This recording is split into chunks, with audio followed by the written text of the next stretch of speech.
Be sitting So welcome everybody. So today we've got an exciting EarthKind approach. We're talking about EarthKind and Superstars, correct?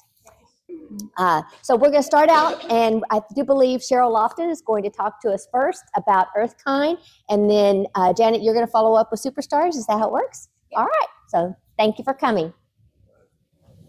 Anyway, I just want to kind of take y'all back to the original, the old days of EarthKind and how it got started, and a little bit of history of EarthKind. So we're going to talk the EarthKind approach based entirely on university research, an innovative new program of environmental landscape management for the 21st century. So how many of you, we all went through the year 2000. How many of y'all remember what it was like? I say the 5 years. Can you see? Yeah. Okay. The 5 years or so prior to. What do y'all remember was happening around that time? Was there any thought given to it? The fact that the century was changing. Y'all remember much about that? As far as people were stockpiling, people were afraid that the war was going to end when the century turned over. There was people that were afraid that the world clock wouldn't turn, and it was. If y'all hark back to the fears that were built in to this big deal of. I worked 17 hours the night before. The big deal, anyway, it was of a new century. So prior to that, during the 1990s, actually, see if I can do this right. In the 1990s, as early as in 1888, Texas A&M Horticulture Department was putting their heads together with Texas Nursery and Landscapers, the organization, and for Texas nurserymen. And it started by A&M. They got all the Texas nurserymen together in their organization as they were brainstorming as a business, what kind of plants will we retail? What kind of plants in this turn of the century, this new century, what can we do and change the kind of plants that we sell that would be of benefit to our changing environmental issues? So they started that in the 90s, during the 90s, and this one, actually phase one of the EarthKind research program kicked out of that, and it started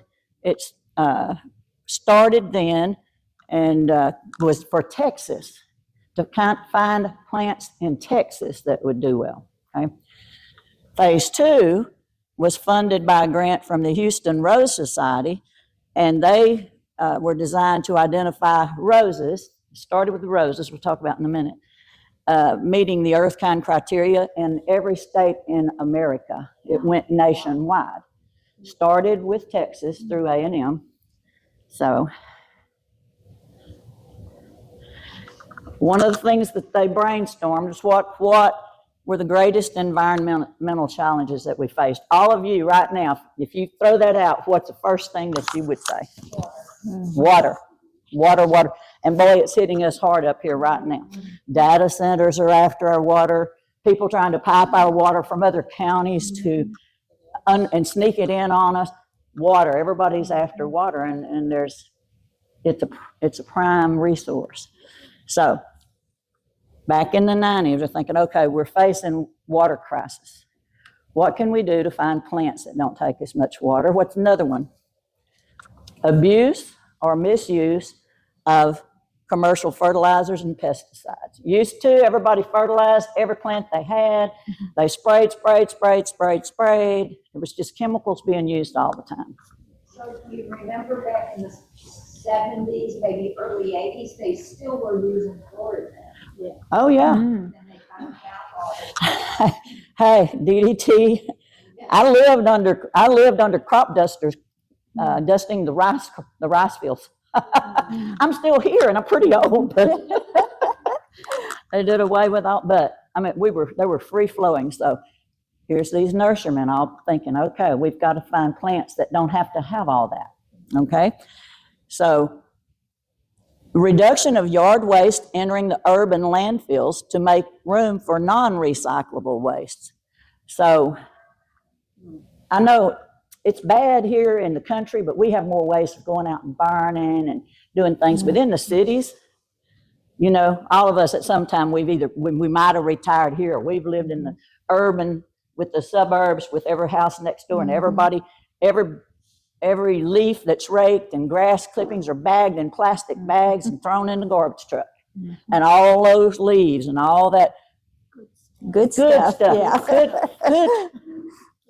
Could there possibly be a use for all that to keep it out of the landfill? Well, this is the things they were looking at. Well, we know that good stuff becomes our compost, our fertilizer. It's a premise that when I teach the Rose class, I always tell this story that my mother-in-law, who I mentioned a while ago, my husband's parents were born in 1895 and 1905.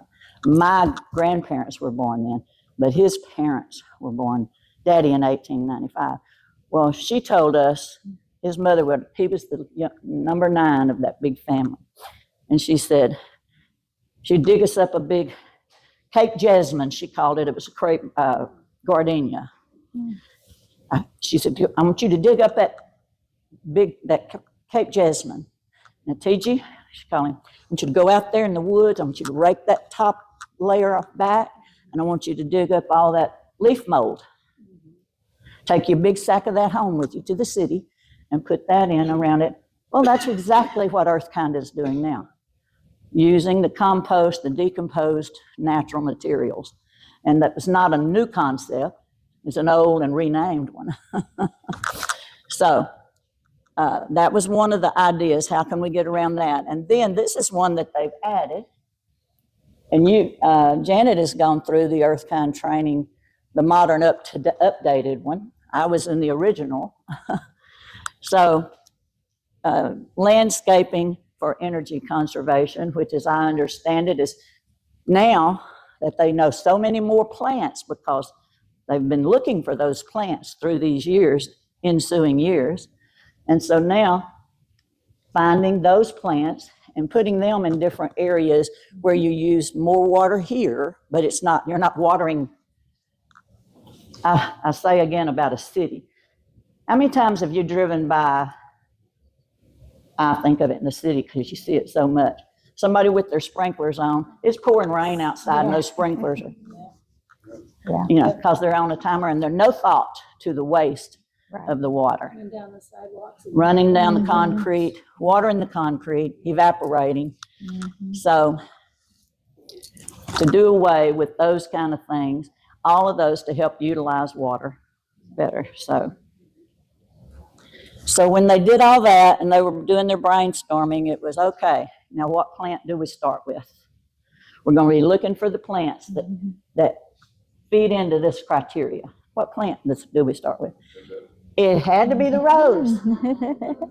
You know, there's no argument from me because it is, find something that anybody can grow and that almost never require pesticides.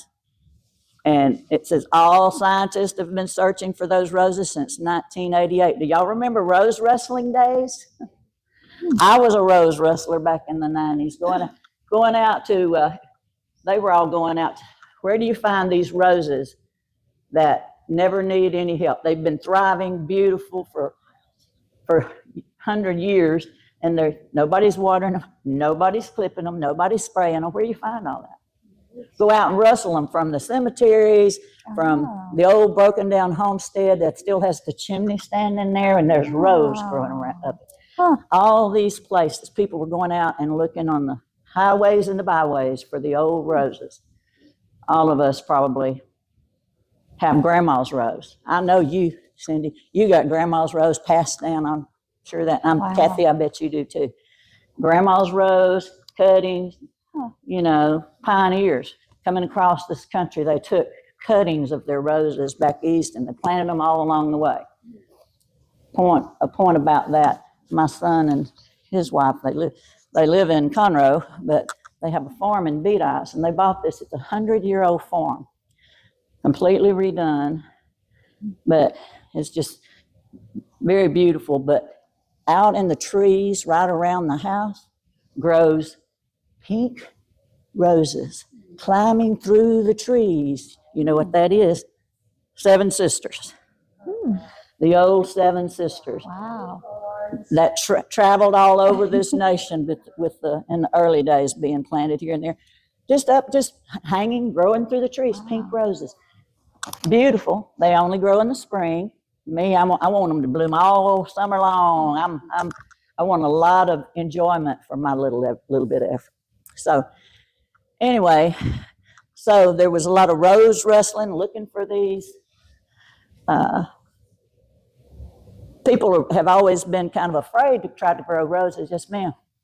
In the 40s, the popular rose that these ladies exchanged was the yellow ladybags rose. Yeah. And the church in Crockett, the Methodist Church in Crockett, they have a Bible garden. In there, they have a yellow ladybags rose that is probably 40 or 50 years old. Wow. Yeah, when it's in its glory and in its bloom, it's gorgeous. It just doesn't bloom very long. That's my only issue. But it is gorgeous when it's in full bloom.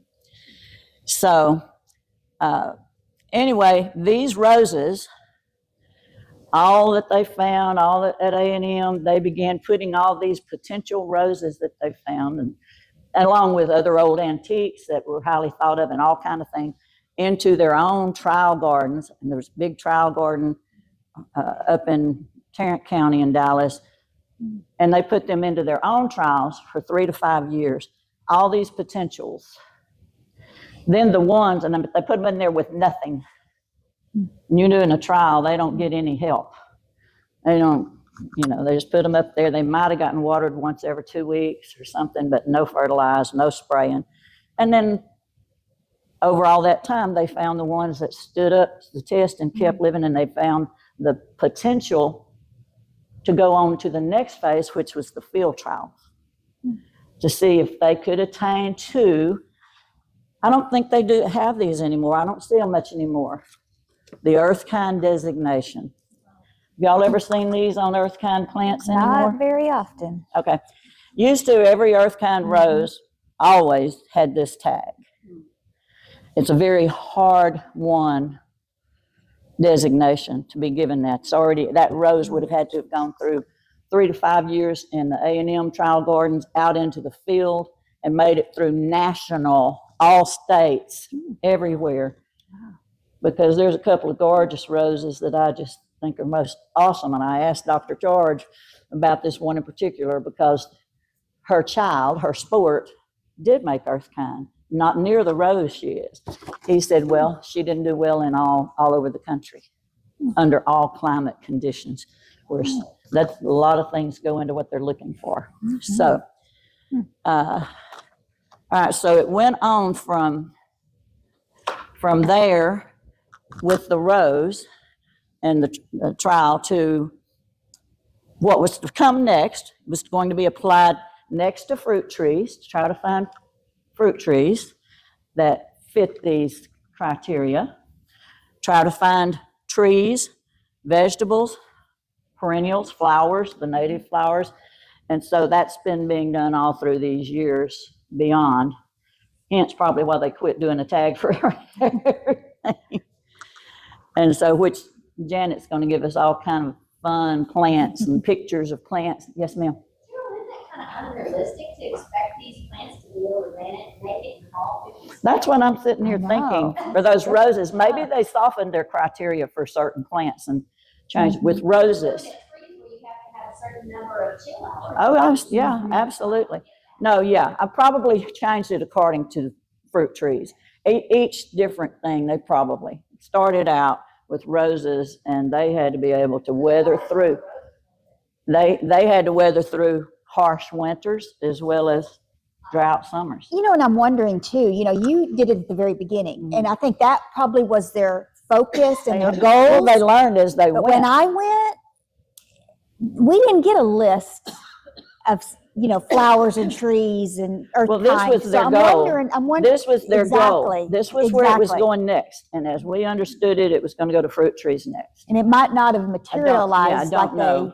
So, Yeah. Well, apple trees, they'll grow here, Yeah. but in New York State, they're abundant. yeah, You get bushels and bushels and bushels of apples. which probably has, Here, David Bradley gets a handful. Right. yeah, well, we've just, So they'll grow and they'll produce. well, we've had an apple tree that just was heavy hanging with them here. When you buy the one that it grows here. And that may have something to do with EarthKind research that went into all this to hybridize the kind that would grow in different areas. I don't know that, but I do know there's a couple of apple trees. We lost that one after about 10, 12 years. And I'd have apples that I didn't know what to do with apples. And we just planted another one. We'll see how that one does. And so here's some EarthKind planting tips. And of course, this is based on the first one, but I think generally speaking, it's all the same. So, I went backwards. Okay, there we go. And these are the tips. Always a master gardener is going to tell you first thing, get the soil test. I mean, I just throw it up there. It's never a bad idea to get a soil test. Before we did the rose garden, we started it out in that clay with soil tests to see what it was lacking. TJ and I moved to our place. We went out in all the different pastures and we took samples and had the soil. Don't know what it ever did for us, but we did it. But in flower beds and say in the rose garden, it has been a measuring stick. So, bed preparation is key. Whether you're doing a big bed that you're going to do a whole bed, or if you're doing just a hole, put this plant in, which is what we do a lot of now, because they're mostly established, is to mix in 3 qualities of top-notch, fully finished compost, the best you got. Give it the best you can give it, and this is one time. The only time you do this is, and this is what we did in the rose garden. I'll speak on that just a minute, for a little bit in a minute, but is we got the best rose soil compost that we could buy, truckload of it, and put it in and mixed it in with, but just, you know, the best bags you can buy, whatever, but really good stuff. Mix it in 50-50, 3 inches, but really kind of 50-50 with the dirt that's in there. Now, if you have clay soil, most of us don't, but if you're west in the county, you may. We're all sandy, but you can mix in expanded shale. You can buy bags of this, I think, at Producers Co-op. I know at Arborgate they sell this by the bag. HEB, you can buy Okay. bags of it So at HEB. expanded shale, if anybody wants to see what that is. It's just lightweight aerated shale rock. And you can mix that in too to help separate the particles, because clay is dense and holds water. And most plants, roses hate to sit in wet feet. Most plants don't want to sit in wet feet. So,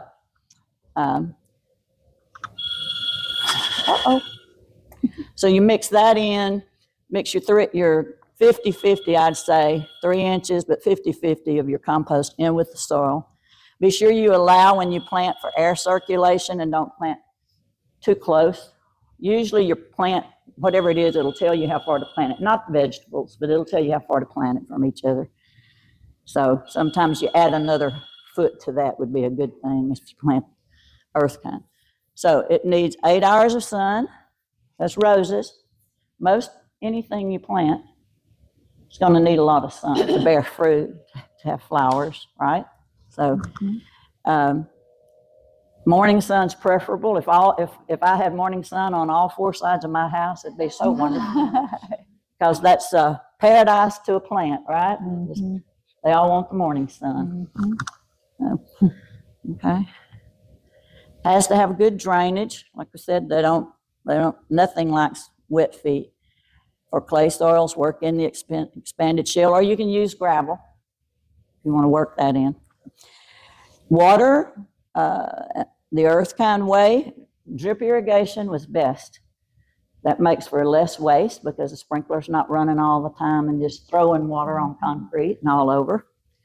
So, but a lot of people don't do drip irrigation, although that is the best. Sprinklers are okay, but planting them in that way where you need to water on this area and you do more focused waterings helps, and being conscious of not letting them run when they don't need to be running. And then, so water your newly planted plants regularly until established. A lot of these will say they're EarthKind or they're Texas Stars or they're whatever they are, and you think I'll put them in the ground and that's all they need, I'm done, they're gonna be great. Once, you see I've highlighted once established, once those roots are established, then you can change how often you water and water deeply. Once every 7 to 10 days. Not walking around and spraying the tops of the plants like this, but watering the base and watering the roots deeply. It makes the roots go deeper, keeps them from coming up to the surface as much. Excuse me. Let's see. When you first plant them, do you water them every day then? I'm gonna tell you what you do with a rose, and then I'm just assuming with anything you might, a new plant, pretty much. Rose, what we were required when we did the rose trial, which I'm gonna tell you about next, what we were required to do was to water them once a day, every day for 7 days, all of them, every day for 7 days. The next week, we watered them every other day. And then the next week, every third day, and we did that until we got to every 7. Then they only got watered every 7 days to 10. You know, it stretches out, then they should be established. So that was pretty much a 6-week period, you know. So every day is good the first little bit, yes. We have overhead watering. We have a lot of beds around the house. My mother-in-law had made. She's gone now. And I'm trying to put more flowers in it. But we do have overhead watering, but it has a paper thing that censors if it's raining, and it won't go off if it doesn't need to. But I find a lot of plants that says no overhead watering, and that's what we have. Well, it's okay, and even sprinklers water overhead, and it's not ideal for that reason because of mold and mildew, disease, but you can water early. Yeah. And not before, not at night, so it sits there wet all night, so that it has time to dry out if you're gonna have it on top. So that's a good plan. Yeah. So plant it 50-50 with the organic compost. Make your hole for your plant. This is a rose. Tree's pretty much kind of the same, I think. Make your hole twice as wide. I don't think necessarily twice as deep, but twice as wide and deep enough for it to be planted, like even with the top of where it is in the pot. But be sure to unwind roots. If you get a plant and it's got roots that have come up and started strapping around and wrapping around and around the pot, that's death to a plant, it'll kill it. So be sure that you either unwind them or cut through them. You've got to get rid of, they'll just keep doing this and strangle the plant so they won't thrive. So. For your mulch, use 3 inches of native organic mulch. Hardwood mulch or pine mulch is ideal. If you can get the chopped up stuff, that's ideal. The native around here, chopped up. I used to get a wagon, trailer loads from Buffalo highway crews, and I used that in here some. It's not as aesthetically pleasing, but it's very good. But you don't always have access to that, so not cedar or cypress or dyed mulches because they don't decompose. What we're looking for is decomposition to become your fertilizer. That's the EarthKind way. That becomes your leaf mold, your compost. And so everybody really wants to go to cedar because, you know, think of termites by your house, things like that, but it's just really not good if you want it to, your soil to become rich and fertile from decomposition. And dyed mulches are big in the city, and that's not good either. So You continue then mulching. You do your 3 inches on top then, and then you continue mulching once or twice a year because that mulch becomes your compost to make rich, fertile soil as it decomposes. It also, of course, we know, helps with moisture retention and helps control weeds. There's the EarthKind planting mantra: compost once and mulch forever. The rose garden has never had fertilized put in it. Nothing has ever been fertilized. It started out with a clay waterworks, and we planted this way, and we have always had the decomposition of plant material, and we have earthworms working in that soil, and that to me is always a sign of a lot of good microbial health, you know. So because Janet's going to have so many pretty pictures, and I love plants and pretty pictures, but I'm not going to be outdone. I'm going to show y'all a couple of roses. These are just a few that did get named EarthKind. They got the EarthKind designation, so it's hard to come by. There were only 23 that ever received it. Oh, wow. So Duché is EarthKind. It's also almost a true antique. 1869 is when it was, began. Souvenir de la Malmaison is not EarthKind. I put that in there to show y'all the one that didn't make it. I'm going to show you her sport. This is, if you ever get a chance, if you're at the Rose, Antique Rose Emporium, you get a chance to get her, get her. It's not easy to come by. Absolutely awesome rose. We had one several years when we first moved up here, and it got huge, and the fragrance would just waft as we drove down the driveway. And roses like this big, pale pink, dense. Gopher got it. My first introduction to what they will do. Ate the roots. Moles don't do that. Gophers will. So anyway, that one is a true antique rose. And if you know Nancy Weehunt, if you know Nancy Weehunt, she's a Louisiana Cajun girl. And this is big in Louisiana, honey. This is, oh, La Malmaison. Oh, she talks about her La Malmaison. And I lost mine. I said, she'll send me a picture. My Malmaison is blooming. I said, well, I want to cut. As soon as it gets big, you're going to get the first one. It's going to get, I said, okay. This is the daughter of Souvenir de la Malmaison, which is a sport, which means sometimes you have, coming off of a bush, you'll have something shoot out the side that starts bearing a different kind of a bloom on it, and it becomes a different rose. You can pot it, and that's the sport of that one. This is Souvenir de St. Anne's, which this took place when it was found in 1916, and it's not quite as beautiful. I have this one in the rose garden. It's not quite as beautiful. The fragrance is identical.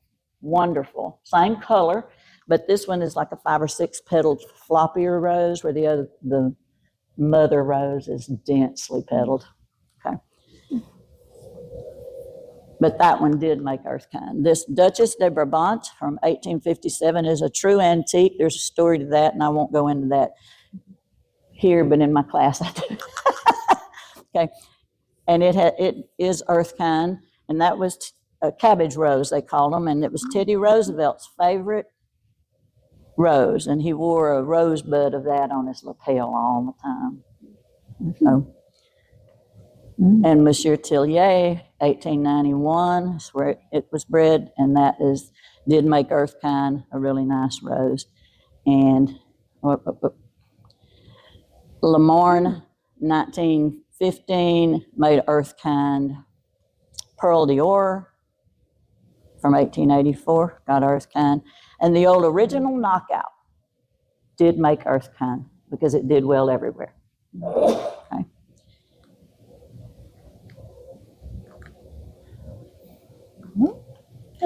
There's Belinda's Dream that did make EarthKind, and if anybody knows me, they know if I'm going to tell you, if you've got room for one rose, if you have an apartment and all you've got room is to put a pot on that balcony and you want a rose, there's one I always would say, of all the roses I love, it would be that one because it combines all the qualities necessary. It's a fabulous rose. So if you don't have one, be sure you get one. Bobo's usually always has them. She's out right now because I was going to bring one for the door prize. So I did bring a rose for the door prize. It's right now my second favorite. And she's called Savannah. And she's awesome. So anyway. Doesn't Belinda's dream rose get really, really big? No, that's my problem to have. No, It says no, 5 feet tall and yeah, but, wide. well, you don't have to let it get there every year, but you can take it down. They don't require pruning. You prune it the way you want it. Say, if mine gets up this big, I'll take it down a foot at the end of the summer or in the spring, when pruning time is. Or you can prune it anytime in the summer to bring it down. Just prune it down. No, it doesn't. Some roses will get way huge, but I have several, and they're about like this. No. Mm-mm.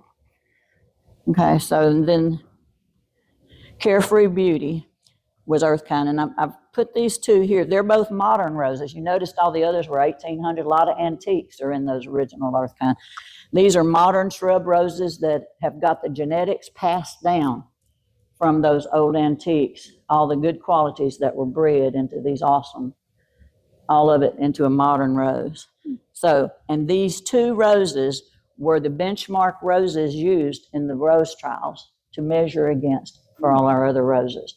My benchmark rose was Carefree Beauty that I was assigned here. And that one, Belinda, was the other benchmark because they were so near perfect that everything could be measured against them.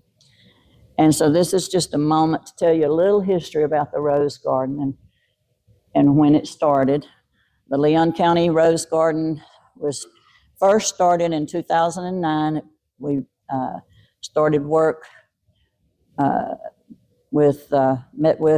talked with Dr. Steve George, the head of the Department of Horticulture at A&M. And this is when the roses that had come out of their trials went out into the fields. And so it was a 3-year EarthKind Rose trial, and that's how it started. City of Centerville granted us the use of the old water tower property for the garden, and I mean we got it, and it was like creosote and poles and clay, So that's where the water tower used but to be. but it's come a long way. Yes, it has. We were assigned 9 potential roses by Dr. George to be planted in 3 separate beds, and all planted according to all their stringent EarthKind requirements and doing exactly what they said. We had a rose brigade of several faithful master gardeners. We met monthly for 3 years. We only critiqued them in the summers and the growing periods, not in the winter, not year round, but in the summers for 3 years to assess each rose on the many details that were required. And one of the things that's required for them to attain this designation wasn't just about the bloom. Bloom was just one of the many things. Foliage was crucial. The kind of foliage that it kept through no matter what the weather, how it looked in your yard as a landscape plant without a rose on it. The full foliage, dense, and did well. And if it was self-deadheading, which means it would still keep blooming even if it had a deadhead right beside it. It didn't. The older ones require it or they'll never put another bloom out. None of these are that way. That was all critiqued. After the trial was, by the way, we did not have one that made EarthKind in our garden. But anyway, after the trial was complete, we applied for and received a grant to convert to educational rose and perennial garden with roses and perennials that grow well in Leon County. We were not allowed to put any other plant in there prior to that. It was strict, so we added perennials, and it used for exhibition and education for people to see things that grow well here. And that's that. And it's beautiful. If you haven't, I went 10 minutes over, I'm sorry. it's fine. I told you it's fine. Here's Cheryl, your, y'all done a beautiful job on that rose garden. It is. Oh, It is beautiful. thank you so much. First of all, thank y'all for coming. There's not very many of y'all, and I know I put a lot of work into preparing, and you did, and so thank y'all so much. So everybody's going to get a door prize. So you'll walk away with something, and you might even get we'll probably give the door prize, and then maybe have one person also get the rose and stuff. So anyhow, so what year did you go to the EarthKind training? What year? 2008. Okay, 2008. So I went last year. So what, 2025? So what is a it? lot of years. A lot of years. So it's been around for quite a while. So I've tried to pick her brain. I said, tell me some of what, y'all talk about. Where does it come? Because it kind of like you didn't hear a lot about it for a long time, and then they've become. Well, the goals are the same, but it's refocused to a lot of the landscape and choosing the right plants in the right place and all of that. So that's why this handout, actually you didn't get the very front page. I'm not sure why, but you got all the other. And this handout I got last year, and I just thought this was a great just overview, and it really covers what all Cheryl just went over. Keep in mind that when I went to the training, it was up in McKinney. And so of course up there, water is the big issue. Oh, was it in McKinney? Of course, water was the big issue up there. They're one of the ones looking to take our water. In fact, our last day was spent at the water plant, the North Texas water plant. But I just found this very useful. So when you get a chance, if you want to look over it, I'm not going to go over it. Just show them how pretty the color is that they're missing. Isn't that gorgeous? Look at all these plants. That didn't. And then on the back are some plants that they suggest. This is North Texas, but quite a few of these are Texas Superstars, which is what I'm going to go over. They did make copies of the PowerPoint, but I didn't want y'all to get them because I made you one sheet, and I will give this to you after I'm done. So you'll get all of my resources that you're going to see on the PowerPoint. You will get that information. So Texas Superstars, and I went through that training, I think 2022, I think is when I went. So a couple of years ago. I'm class of 21. I'm no expert. I don't know everything, but I can tell you I know a lot more than I did in 21 when I first started. So I'm slowly learning from, all of y'all. I mean, and I'm a little intimidated with all of y'all that are here because y'all have been, master gardeners for so long. But Texas Superstars is a program that was started back in the 80s in San Antonio, and it was a partnership between Texas A&M Agriculture and the nursery. Same deal then. Exactly. And they very, very similar. They are looking at plants that grow in Texas, obviously why it's Texas Superstars, but each plant that is designated as a Texas Superstar goes through years of field trials, and they have them in different places all over Texas, so the different growing conditions. They're looking for plants that kind of sell themselves. They're very showy, they look good, they're easy to grow, they have desirable characteristics like their deer resistance, they're pollinators, they're don't need a lot of water. Those are the kind of things they're looking for. So all of these plants kind of fit in that, should fit in that category. And the ones that I'm going to profile, because there's lots of them. There's a website that you'll go to. I have a book too. There's lots and lots of them. But I'm going to just focus on the ones that I have experience with, that I know for a fact grow here. You will have success growing them here. You can find them here. They're readily available. So can anybody guess what was the first Texas Superstar?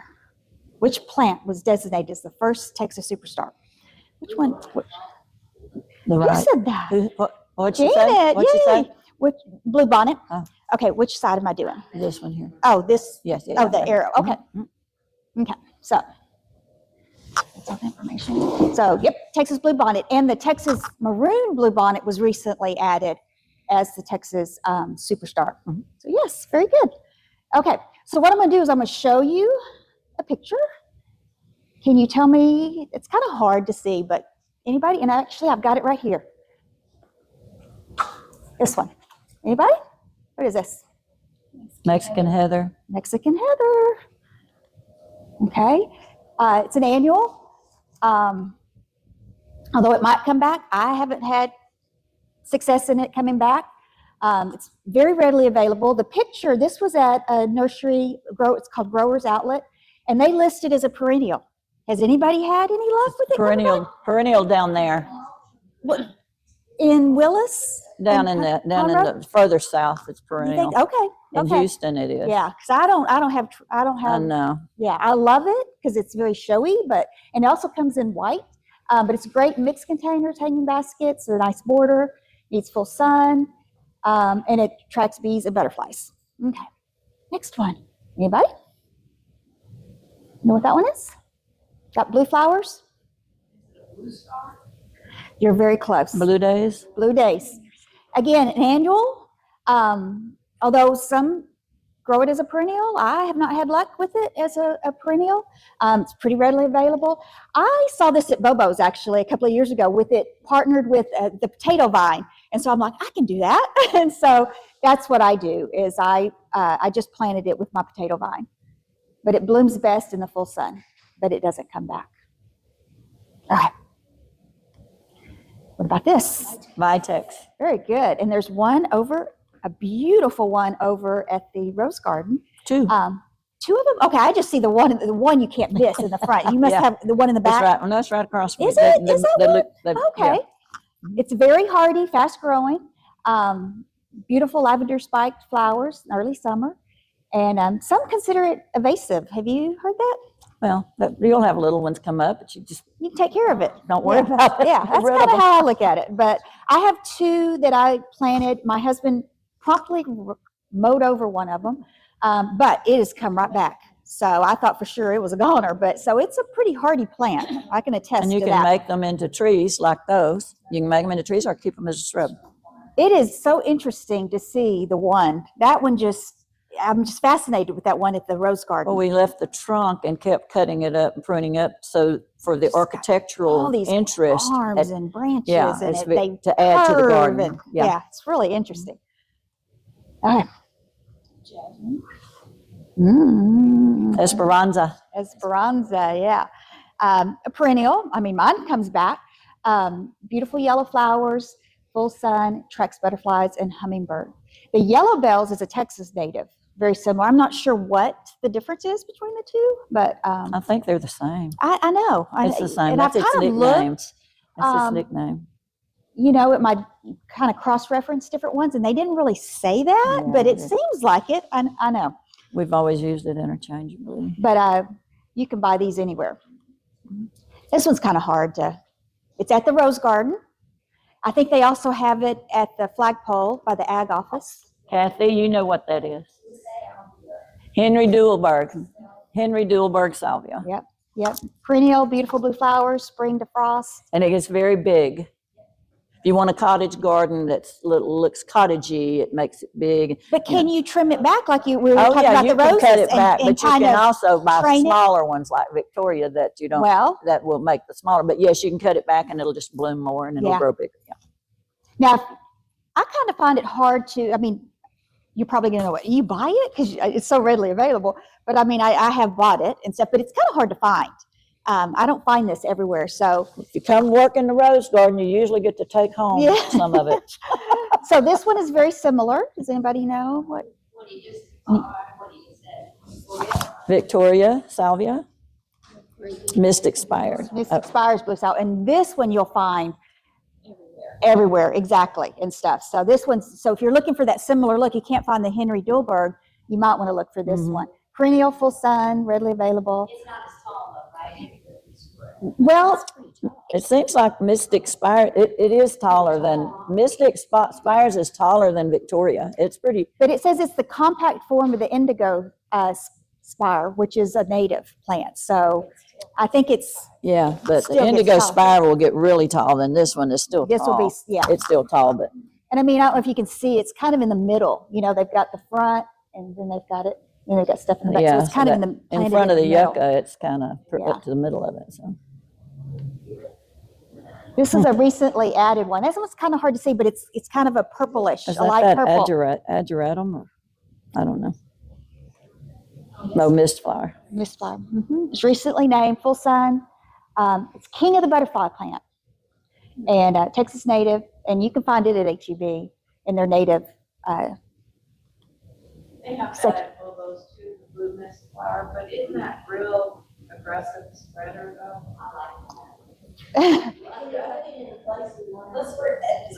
Yeah, it does. It does, and it comes in white, right? Okay, because I have some white. I almost brought some, but I wasn't 100% sure it was the same thing. Can I mention, do y'all remember when we all went to the Yes. Antique Rose Emporium, and they had what we talked about, the Eupatorium?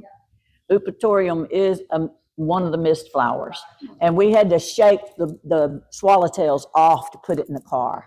Yeah, I remember. But you know what? I of course had to have me a few, and I hadn't really had that big issue with butterflies in my house. I wish I did. I haven't. You were the one, and everybody bought it. Everybody got them. Everybody bought it. Yeah. Eupatorium, It was- but it's a mist flower. And there's white ones and blue ones, but that Greg's is just. I haven't seen that particular one that he's got. Greg's. I think HEB. HEB. I think Here so. I come. I'll look for one for you. At Bobo's, do you know if Bobo? I don't know about the Greg's. They do have a mist flower, I think. Yeah, Salvia yeah, Gregi. yeah. Salvia Yeah, Gregi. that's different. Yeah, different. Okay, this one comes in lots of different colors. Anybody? It's kind of hard. It's hard to. That's what it is, personally. Purslane. It's an annual. It might come back. I have some coming back that I had in a pot. Slowly, it is coming back. Comes in lots of different colors. It's a spreading ground cover. It's also great in containers. It's your spiller. Because what do they have? Spiller, filler, and what's the middle part called? Thriller. Thriller. There you go. So this would be your spiller. Full sun. Flowers open during the day, but they close up at night. It's beautiful. Everybody knows this one. Oh, wonderful lantana. Is that being sarcastic? No. I do love it. You just don't plant it too close to your rose. It drinks all the water. Oh. I've made the mistake of putting it too close to my roses. Oh, good to know. Yeah. Good to know. Right. So there's the new gold, which I've got a couple of them up here. I've also got purslane up here, Mexican heather. There's trailing lantana. I've got purple, and then I just found the white, so I'm super excited about the white. And then there's the lantana camera, because there's some that are considered invasive, people don't like, but perennial, readily available, attracts butterflies. Some are native, and again, native. Let me tell you that mine that I have this massive one that dies back in the winter, and it comes back, and it's not invasive in that it moves and replants itself. It covers the whole ground. It gets over. Right. It crowds out my rose over here and another rose. It's literally nearly killed a rose right beside it because it just and it's beautiful. I love it, but I planted it in a terrible place. And the funny thing is, the more you trim it back because you need the space, The more, Oh yeah. yeah, So it's Yeah. invasive in that way. It so give it destroys- lots of room. Yeah, give it room. Yeah. Don't put it That's too a good close point. to your plants. That's a good point. And I took a picture of it because I just saw another one at a nursery recently. They had trained them into a tree. Has anybody seen that? Which is pretty, they're really pretty. They just grow them up and then and they're about this tall. They're really pretty, really unusual. I don't know if those would come back or not. I don't know how. I don't know how that would work. I don't either. But they're really it'd be really pretty on patio, back porch. Kathy. And they have a hybrid now that's peach. And the only difference between the peach and the pink, I can't tell the difference in the color myself, but you can tell the difference in the bloom because the flower's about this big and on the regular one, it's only like this. So bigger flowers. And I think I saw the peach somewhere, and I can't remember where. Well, I had one and I forget where I got it. I got it last year. I think I saw one somewhere. The year before I might have gotten it. Well, I have a huge peach, but its blooms are not big. It's peach. Huh. Interesting. So maybe it's pink and it looks peach to me, but it comes back every year and it just gets humongous. I can't even see out into the pasture over it, and then it goes back. Yeah, down. I We have dig to it up cut it down. wild in the ditches. You should just come, if you want to come pick a plant. I know, but if you want to come pick a plant out, Go get you a you door prize. can. I mean, you're more than welcome. There's Mexican heather, there's vinca, there's one of the little plants there. Turk's cap with the regular. Oh, and the Turk's cap in the back, yeah. So, and then flowers are edible. Yay. And it's a butterfly. Thank you for coming. Butterfly hummingbird magnet, and it's native. I dig this up out of the ditches and stuff. Edible. The flowers are edible. Yep. Kathy, I learned that from Kathy. She's on her phone. A little fruit, my grandkids love them. And then last but not least, this is probably my favorite. Anybody? Petunia. It does look like a petunia. I know, it's kind of hard with the Vincas. pictures, but the vinca, I love the vinca. It's annual, but it might come back. I have some that Does it come do well back. for you here? Is it a shade plant for you here? Is it? Oh no, never mind. I'm thinking of impatience. I'm thinking of a different plant. No, vinca does awesome here in the sun. Yeah. Come back, but it seeds, and so I've got that too. I've got probably 30 little babies right now. Yeah, mine does too. You know what mine does? It naturalizes. It used to be the hot pink, and it was everywhere, just covering the pool rock and everything, just everywhere. And then it reseeds, comes back every year, but it naturalizes to white. So I have white everywhere. Interesting. Now, vinca. So it'll naturalize and come back as it reseeds to a What does different that color. mean, naturalize? What do you mean? It's back to its original So state. white was the original, I guess. Yeah. Interesting. Yeah. I didn't know that, but it's super easy to grow. So I'll have a hot pink spot here and there now, and it used to be all. Huh. But interestingly, it's usually one of the last annuals you see for sale at the local nurseries. Does anybody know why? Why is that? Hot weather. It's a what? Hot weather. I like the heat. Okay. How big do they get? Oh, they're just spreaders like. They do have this trailing, high. Yeah. vinca or periwinkle, which they have it at Bobo's. But yeah, super easy and very colorful. I mean, this is hands down. Because ours reseeds out in the pool area, it covers everything. We'll pull them all up except leave borders around the sidewalk and stuff. Oh yeah. And it makes really pretty borders of it. So Yeah. it'll be in the front. Yeah. Yeah. You see, you can pull up what you don't want as it, Right. Okay, so my definition of EarthKind is just making sure you choose the right plants. Texas Superstars, I just showed you some examples. Natives, also, great choice. If they're a Texas Superstar and they're a native, I'm usually putting it in my cart. Look around. I do a lot of, when I drive around, I'm always looking, when you see new banks and new houses, whatever, I look at their yards and I see what are they growing, and that will give you an idea of what you're going to be successful with growing. I'm big on shopping local, asking questions. They're very, usually when you shop local, they're very knowledgeable there, and I'm going to give you some places that I go to that I really like. Make sure you plan where and what you're planting. So like Janet, you're kind of, I'm planting too. I'm starting new beds and redoing and whatever and stuff. And so just, if you can document, what you're doing. So I don't know what I'm doing, so I'm just. but try, I know, well, we know just enough to make us dangerous too. And, We're learning as we're going.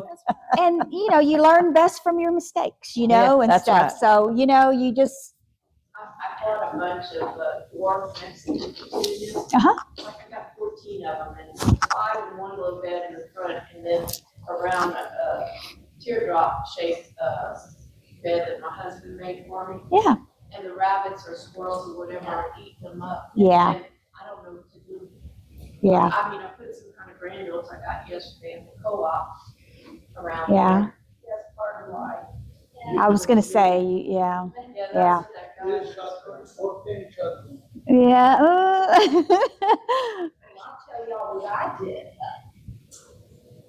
Every year, I watch my plum trees bloom. They get these plums, I watch them grow. They start to turn purple, and the next morning you go out. And they're gone. Yeah. Squirrels, everything, raccoons, everything.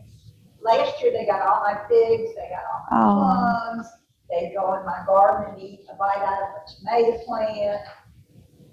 We bought this stuff, it's like razor wire that we wrapped around the trunk of my fruit trees. I said, I'll fix them this year. Mm-hmm. Well, we'll have to find out if that works. And then we had a freeze, Yeah. and then they bloomed again. Yeah. And then we had that 27-degree weather, so I only see a couple plums. Yeah, who knows? Yeah, yeah. Yeah, my husband came across a naked mannequin, and he's got it out there in the garden. Scare 'em. People drive by like, what in the world? But Naked man in your yard. be creative. You never know what's going to work. Back in the old days, we'd get lard and grease trunks, Oh, yeah. and then go, Yeah. you know, but Entertaining to watch. Try to label your plants. Start small. You know, you want this to be low maintenance. You know, you don't want to be out there having to water every day. And like Cheryl said, you know, just a good deep water once or twice a week is all it should take. Try not to cut back your plants in the winter. So like this is my mailbox. This was a couple of weeks ago, and it looks terrible. But I just ignore it because I know it's beneficial to the insects and the birds eating dried seeds. And so you want to, you know, just overlook it, keep it. And then I just trimmed it, so that's on the left. And literally in a month, it's going to look, because that's my Turk's cap, that's lantana, and then in the pots, I put the vinca. And I don't do anything to it. Occasionally I'll water it. Now, some people will look at it and they're like, oh, it's unkept. My husband doesn't like it because he feels like it's unkept, but I like it. I like it because it's easy. The Turk's cap really is showy. And everything. So I know we're running out of time. Let's see. My mother-in-law, Okay. my mother-in-law always said, a plant can be like an alcoholic.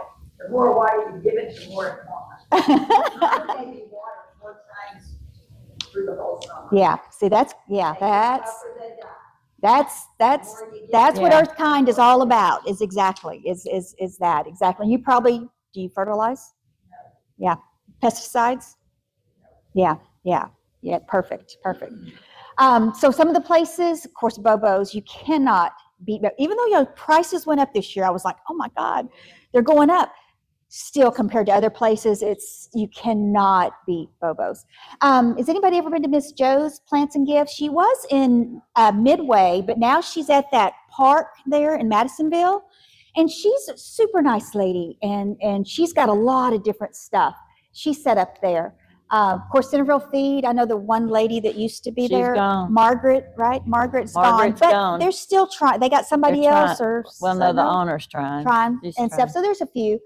Plant Spot is great. And again, and I mentioned it a little bit later, but go on Facebook and follow these people on Facebook. If you get as far as Plant Spot in Montgomery, you need to go on over to Arbor Gate and Tomball. Exactly. No, you're exactly right. Growers Outlet is in Willis. Well, Plant Spot used to be Montgomery Pines, and it was in Willis. So that's where I discovered it. And then last year they moved to Montgomery. So if you're ever in that area, and so I'm going to give you, I've got. Let me just say, your next thing there is Nature's Way Resources. Yes. I don't know if y'all are familiar with Nature's Way Resources in Conroe, just at 1488, right out there off. Mm-hmm. That's where we would go, and they have great plants there, but that's where we'd go haul a trailer back. When we started the rose garden, the trailer. Yes, they've got a yard. They have the best mulches. It's unreal. A whole trailer load of their top Interesting. compost to put in there. So, so they have great compost and stuff there. I did notice they had, yard. Yeah. They give a 10% discount to Yes, they master do. gardeners, Yes, they do. garden groups, whatever, and stuff. Arbor's Gate, Cheryl told me about that. The place is phenomenal if you've never been there.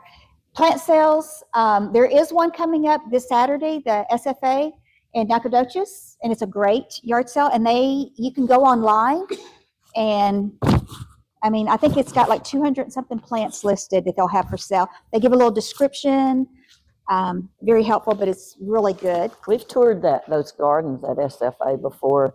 And that's And where they have it in the I gardens was so there. struck by they have yellow azaleas.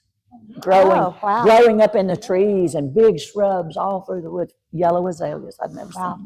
seen. But Walker County down the road, their plant sale, they have it. I know they have it in the spring. They have it in the fall too. Does anybody know? Does Montgomery County have a fall plant sale, or is it just spring? I don't know. Montgomery County, and then of course we have ours. And I'm going to give you QR codes so you can get more information about Texas Superstars and EarthKind, and that's it. Yay. Done. Okay.